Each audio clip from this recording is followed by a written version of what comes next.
Professor Hasselmann has been a founding director of the Can you please mute unless you are in the Yeah, that's okay. Yeah, no problem.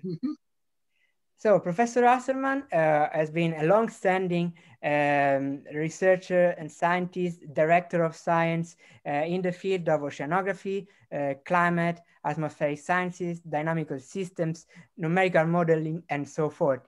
He has been the founding director of the Max Planck Institute for Meteorology, and he has been director of the DKRZ, the German Center for Climate Model Computing, and he has been recipient of so many awards. I cannot list all of them, but I would mention the Sverdrup Medal of the American Meteorological Union, the Willem Bjerknes Medal of the European Geosciences Union, the Gold Medal of the University of Alcalá in Spain, the Robertson Memorial Lecture Award by the US National Academy of Science. It is really impossible to summarize in an introduction all the amazing career of Professor Hasselmann. So as this will be an interview, I would start the interview with these questions to Professor Hasselmann. Could you summarize from your point of view what have been the milestones of your career and what has brought you from the Institute for Naval Architecture to the recent developments in climate science?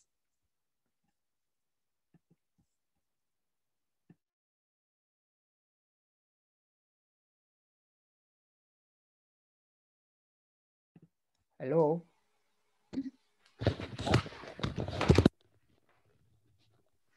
Okay, lots of ticking going on, and I see some good-looking chap here, in black and white. I'm not sure where he comes from. Did you hear my question? Oh, you're back again. Okay, good to see you. Did you hear my question? No, I think you're just starting to formulate your question and then you disappeared. Oh, I think you were going to ask me how I came to climate research or something like that, but I don't remember exactly. I will spell it again. So as summarizing your career is a challenging effort, I wanted to ask you if you would like to sort the milestones of your career according to your points of view. Oh, milestones, that's difficult. I have so many different things that interest me. I'm not sure what the milestones were.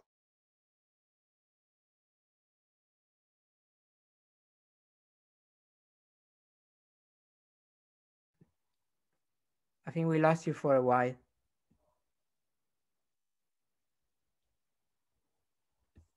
It's related to what people were doing. So I invariably came up with questions of interaction between people and the natural environment. So just the curiosity of what was happening in climate in general and oceanography stimulated my ideas of what were the people that were producing these changes. So I became interested also in socioeconomic questions as a sort of sideline of my interest in climate.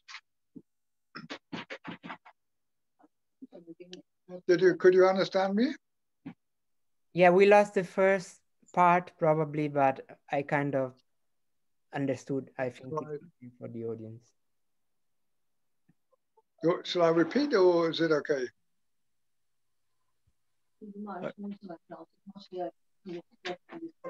I think it's fine. We can move on. Yeah. Yes. Okay. Mm-hmm. Okay. I mean. Okay. Hello, this is Christian speaking. I think we share the questions among Valero, Melinda, and myself. Okay. My question is, looking at your career, you wrote a lot of groundbreaking papers, say, about stochastic climate models, attribution of climate, of global warming using fingerprinting, principal interaction patterns, pips and pops, ocean wave spectra. I mean, all this, I think nowadays are very important research questions, but at the time, or I have the impression at the time when you wrote or published those papers, that was quite new research questions. How did you actually come up with those research questions at the time? Well, I became interested in climate research at a time when people were discussing whether one could already recognize the impact of human activities on climate change. And that was quite a fascinating scientific question. So I became interested in looking at the question of whether we could now already demonstrate that people were changing the climate or not. And I was among the first people that demonstrated that the climate change that we were now observing was indeed could be distinguished from the natural climate variability. And that was a sort of big question at that time towards the end of the 70s. And so that's how I became more involved in climate research. Could you understand me? Yes. Good. Melinda, do you want to ask the next question? Yes. Hello, Professor Hasselmann. Melinda Galfi speaking here. So I will ask the next question. And Christian asked you about how you figured out your research topic. And I would like to know how, I mean, how did it come that you changed the topic to some other topic? I mean, how did you decide that it was time to move on and to study something else? I think I always wanted to do something which was new and which other people were not doing. And I'm not a great mathematician. I'm not a great reader of literature. So I just looked around what could be an interesting question that I could be looking at. And that's how I came onto different areas. And also the question, for example, of climate change, not just climate change, but role of man's impact on climate. So this came about simply because I wanted to do something new and something which didn't require too much reading. So that's how I essentially switched from one topic to another. Okay, so you always wanted to find out something new. Yeah, something new which was not too much effort to get into, and that's how I swam from one area to another area. Great. Hi, this is Valerio here. And related to this, I wanted to ask, given that you pursued during your career always different perspectives, do you think that this change in perspectives allowed you to understand the climate system better than focusing on a specific topic? Yes, I think that was important that it was changing the topic. I came into climate research not as a meteorologist or oceanographer, but really as a physicist. And it was important that one entered the field with a new viewpoint and was not limited through one's past interest in one particular topic, which happened to people thought was related to climate particularly, but there are many other fields that do relate to climate. And it was important that other views of the problem came into the discussion. So I think it was important that I came in as a physicist and not as a meteorologist, and I think that was important. I mean, related to this, I mean, part of doing good research is, of course, developing a good research question. Do you have any advice for the more younger scientists how to develop good research question, or how to come up with questions nobody has asked before? Well, it's important that you do not have a professor who tells you what the question is, but you come up with it yourself. So it's important. It's difficult to predict what that question will be. That depends on the person who comes up with the question. So I think one has to be open-minded for the next generation that comes up with new questions, and be happy to accept new questions. You still there? Yes. Yes. So I think we will continue with a bit more scientific questions. So we were wondering, how did you discover that nonlinearities could change the view of different physical processes and can explain different mechanisms? Well, I think nonlinearity is very essential for having change. If you have a truly linear problem, you always stay within the same system, and there's no way of transforming from one point, from one structure of the system to another system. So I think the nonlinearities are the connection between different parts of the universe you're trying to look at. So I think nonlinearity is always a very essential part of any interesting dynamical problem.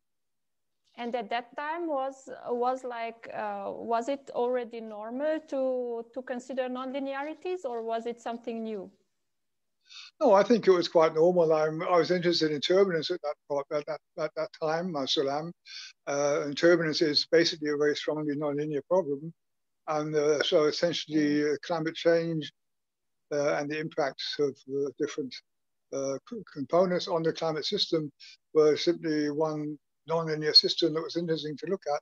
So it was essentially an application of nonlinear dynamics to an interesting world. Thanks. So maybe related to that, but not too much.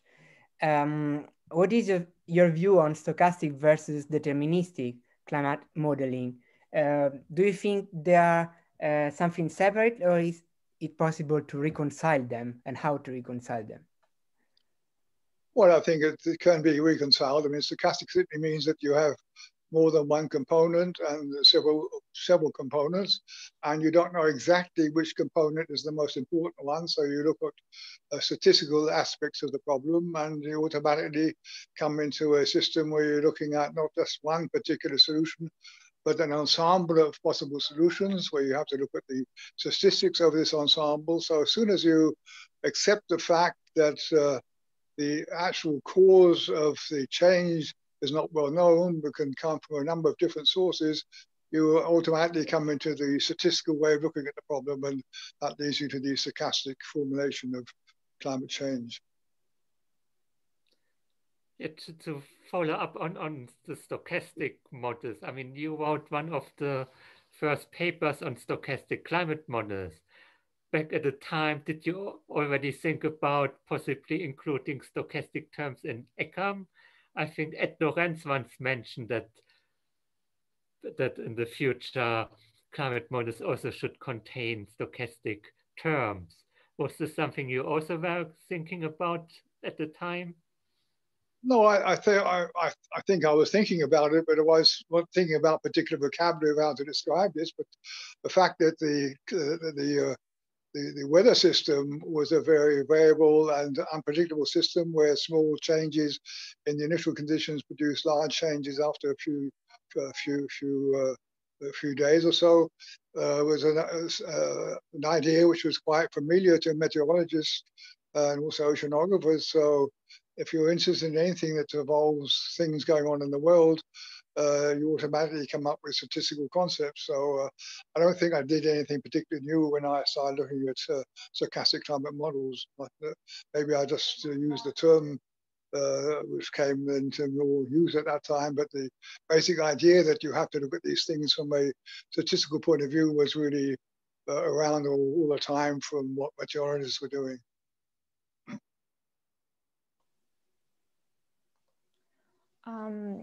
In your renowned paper about stochastic climate models, and also in other papers, you use as basic assumption the timescale separation between fast and slow variables. Now we had in the seminar series a talk given by Sean Lovejoy, who was saying that there is no timescale separation in the climate system. There are no characteristic timescales. And instead of a spectral gap, there is a spectral continuum. So what do you think now about the assumption of timescale separation? I think it's a question of vocabulary. I don't think anything has changed in the past in that respect. We always do have slow changes in the climate system and fast changes in the climate system. And the fact that these are coupled is also well established, so that you do have a coupling between different timescales. I think But what was particularly new in the work that I was doing at that time was that this timescale separation went across very large timescale separations. In other words, the changes in weather from hour to hour or day to day could trigger very long-term changes in the climate system, that you have a coupling between the high frequencies of the climate of the weather system and the low frequencies of the climate system.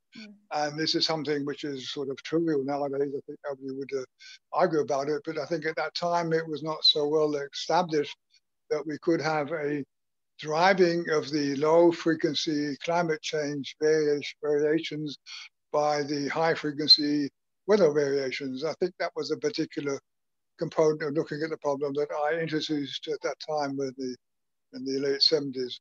But I think nowadays this is generally accepted. There's nothing very exciting about it. Okay, so you mean not much has changed, it's mainly a change of vocabulary? Well, it's a change of vocabulary and also an acceptance of the fact that weather change could actually produce climate change. I think that was something which people were not so aware of at that time when I was doing this work, that the interaction between weather variations on timescales of hours or a day or two could actually affect the long-term change of the climate system. I think that was something which was not generally appreciated at that time. So that was essentially my contribution to this particular discussion at that time. Okay. I have a few questions about methods. So it seems that your career has brought together a lot of different methodologies, from fieldwork to pure mathematical reasoning to numerical modeling. Since early career scientists are often pushed towards very specialized disciplines, do you have any suggestions on how scientists trained on different methods can get along together in a most effective way? I think to exchange ideas between scientists from different areas of science, I think is very important. So the cross-discipline interaction between the different areas of research, I think is a very important component, and it's always very stimulating for me. And I was always very happy as a physicist to get involved with meteorologists and oceanographers and climate scientists. And so I think this cross-subject area interaction, I think, is very important for new ideas. I mean, to follow up on this, I think after you actually retired, then you started doing some particle physics research.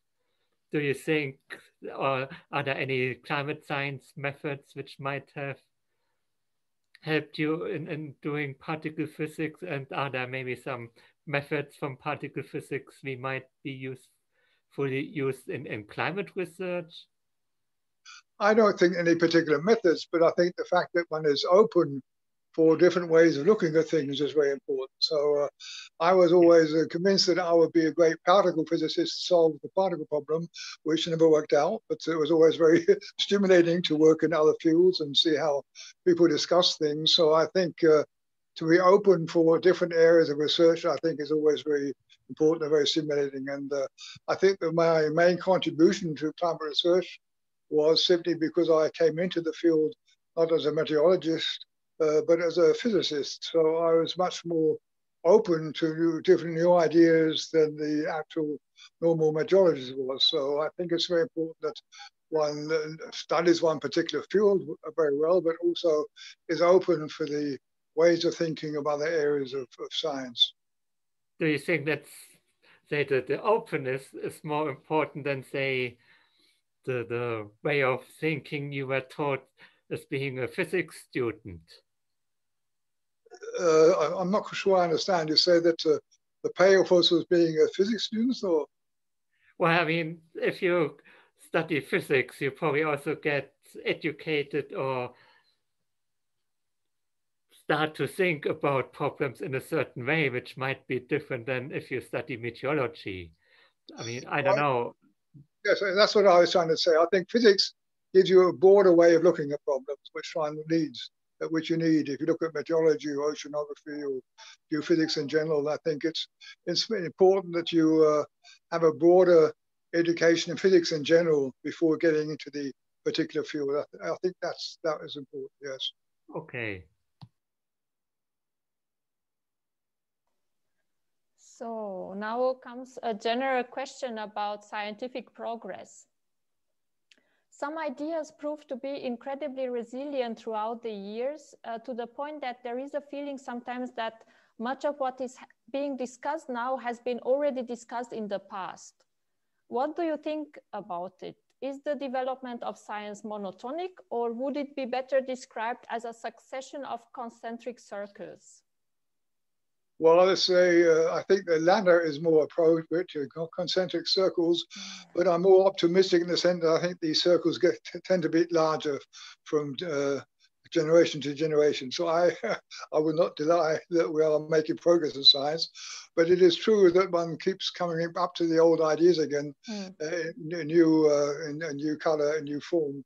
So maybe this is the view of a retired scientist, but I think in principle, many of the ideas that are new, rediscovered, are old ideas that have been around, but they are then picked up by the new generation, and they come up with new ways of looking at it, and they do actually, of course, expand our viewpoint. But you do very often have the feeling that younger scientists could sometimes also learn from reading some of the old literature, which maybe also could stimulate some of the working they're doing. Yeah, that's true.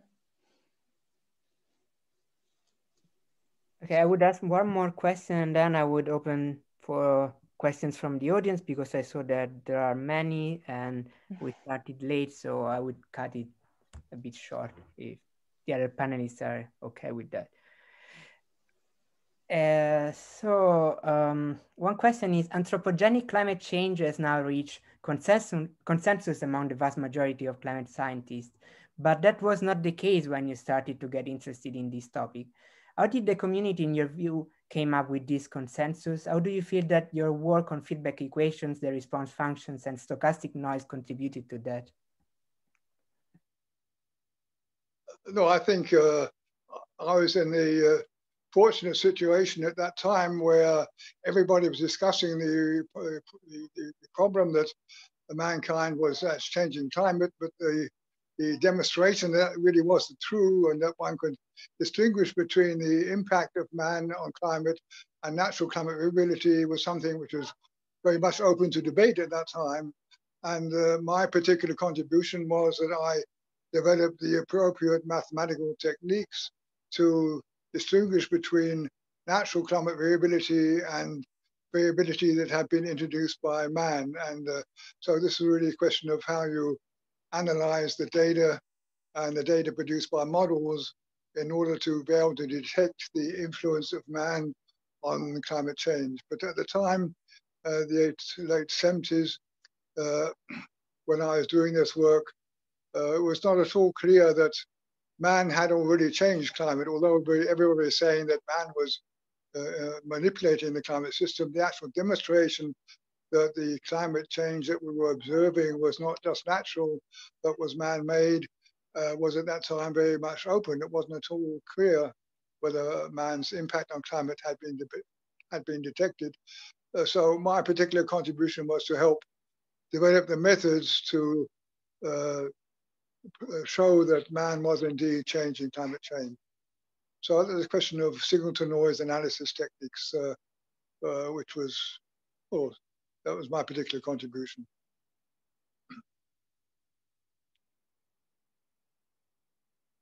Yeah, thanks. That was super clear.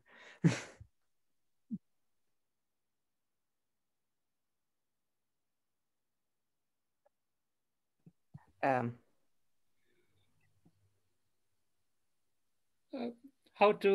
shall we continue? Are you now asking the audience questions, Valerio? Yeah, maybe we can start reading the audience question, as there are many.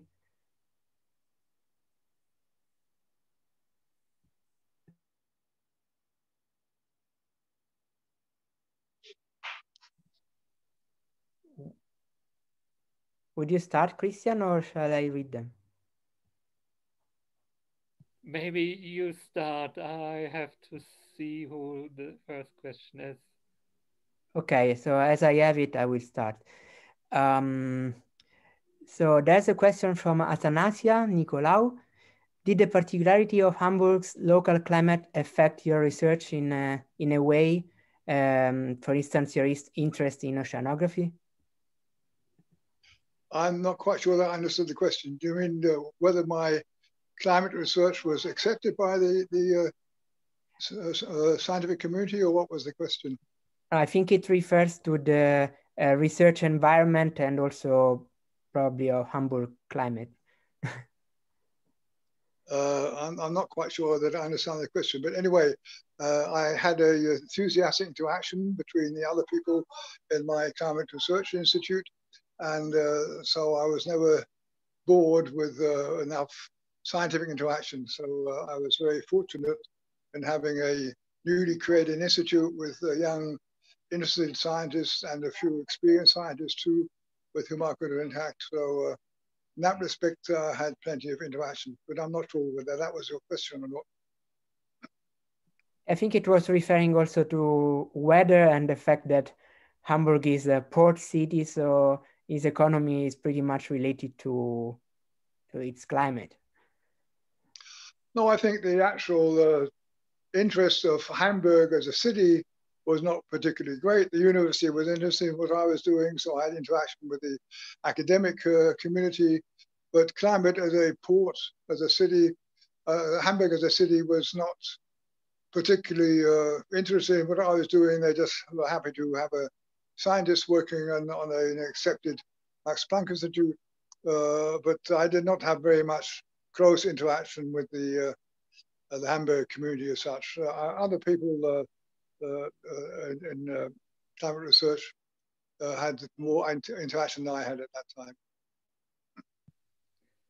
Okay, there is a question from Stephen Quibbles, and he asked, do you feel that there are remaining useful and relevant questions in ocean, atmosphere, and climate science that require just pencil paper work, similar to those considered in theoretical physics?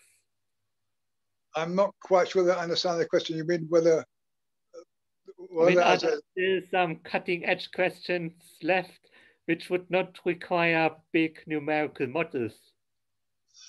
Oh yes, the basic question at that time didn't require big models at all. I did the models later, a few years, 2 or 3 years later. No, the basic question was whether the variations in weather that we were observing from month to month, whether they were climate change related to man's impact on climate, or whether they're just natural climate variations that you would expect from one month to another. So this was an interesting scientific question which could be addressed purely theoretically without any large computers or other infrastructure. So I was fortunate that I came into climate research at a time where this rather basic question could be approached without already having a large computer.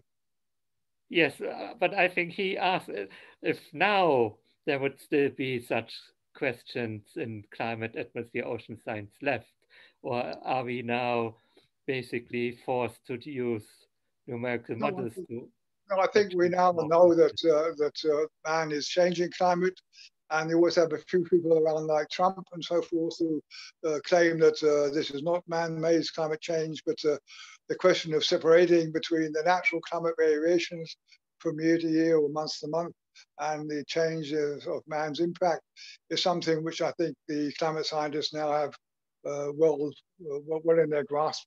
So I think there are really no open questions anymore about the fact that man is changing climate. So I think much of the much of the public discussion on the relevance of climate change research is no longer in the foreground, because everybody now accepts that man is already changing and has changed climate, and there's no longer really an open discussion on that. Okay, so we probably have other challenges nowadays. So there is a question by Dmitry Kovalevsky. Professor Hasselmann, in line with climate science and earth science, you also conduct research on socio-economic modeling related to climate change. Would you recommend to early career earth scientists to get acquainted with socio-economic modeling as well? If they are interested in this, I think it's a very fascinating subject. Incidentally, hello, Dimitri is a good colleague of mine, so I'm glad to hear from him. No, I think the question of the impact of climate change on the society and how society reacts to that is an interesting scientific question, a socio-economic question. So if climate scientists are interested in expanding their view and looking at some of the socio-economic impacts of climate change, they are very welcome. And I think it's a very fascinating subject, which I think would profit from more involvement of climate scientists.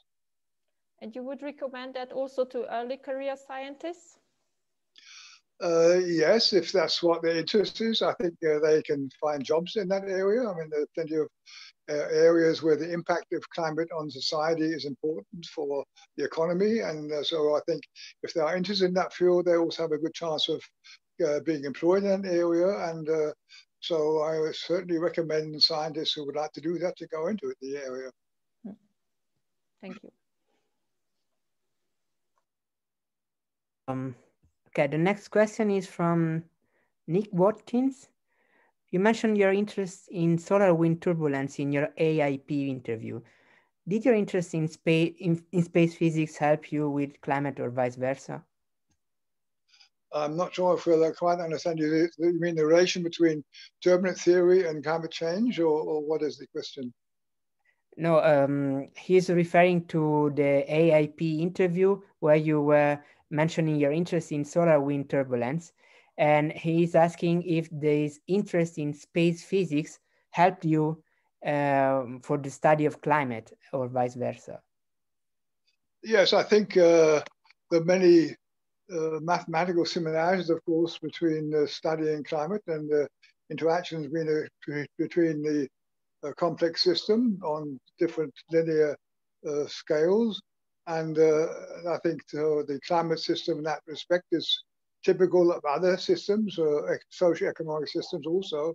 So I think anybody who's interested in mathematical modeling could have just as much fun with climate change as he does have with socio-economic change. So I myself am interested in nonlinear dynamical systems, and I find as much interest in looking at climate change as in looking at socio-economic change. So I think there's a lot of interesting mathematical interaction or overlap between these two different subjects. The next question is from Abdul Hanachi. Professor Hasselmann, I would like to ask you first, what has attracted you to climate science, as you have been trained as a pure physicist? And the second part of the question is about your long-term vision or thoughts on the future of climate science. Well, I think climate science is really just from the point of view of mathematics, a question of a nonlinear coupled system of different components which interact with each other, both linearly and non-linearly. And whether that's a climate system or an economic system or some physical system, from the point of view of a theoretician, that makes not much difference. So very much the same techniques are used. All you have to do then to learn the right language to explain your result to the particular community you're working with. But I think the basic techniques that you use to study and analyze the system are very much the same, regardless of what particular field you come from.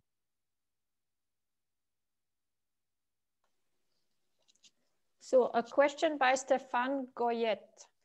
Do you feel that simple climate models, like for example, energy balance models, are still useful to understand the Earth atmosphere system?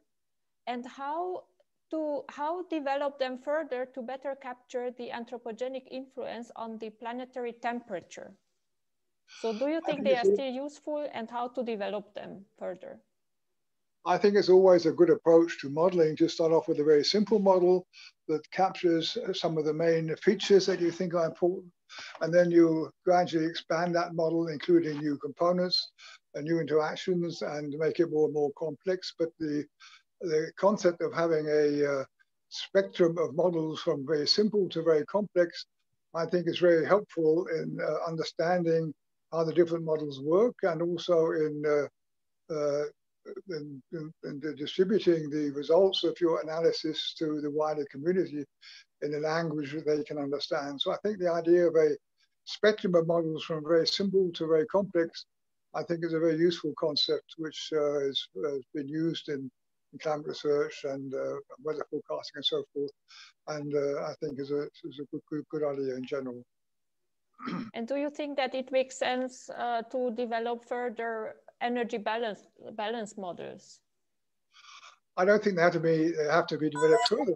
Hello? I think they have already been well developed, so they are very simple. They have to be simple to fulfill their task. And so I think it's good to have a very simple model as a basic model, as a basic structure before going to more complex models. So as I said before, I'm in favor of a spectrum of models from the very simple to the very complex, beginning with very simple energy balance models for climate, to more complex meteorological, atmospheric, oceanic, and Earth system models coupled together in a very complex system. But the thing that to have a spectrum, I think, is very important. Thanks.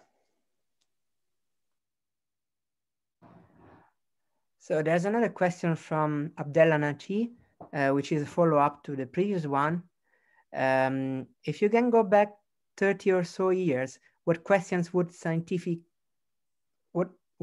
question would you choose? Sorry. I'll go back to 30 years. Yeah. I think I would use no question because they've already been solved. So I'm not quite sure how they're solved. But at the time when I was 30 years ago, of course, I was very much, and this is the question that everybody was asking, is can we detect now already the impact of man's activities on climate change, or the changes that we're observing in climate natural, or are they not natural? And that was one of the important questions at that time, which fascinated many people, including myself. So at that time, that was an important question. But nowadays, there are many other important questions, I'm sure, which I'm too lazy as a retired person to follow up. So leave it to the next generation to come up with their specific problems.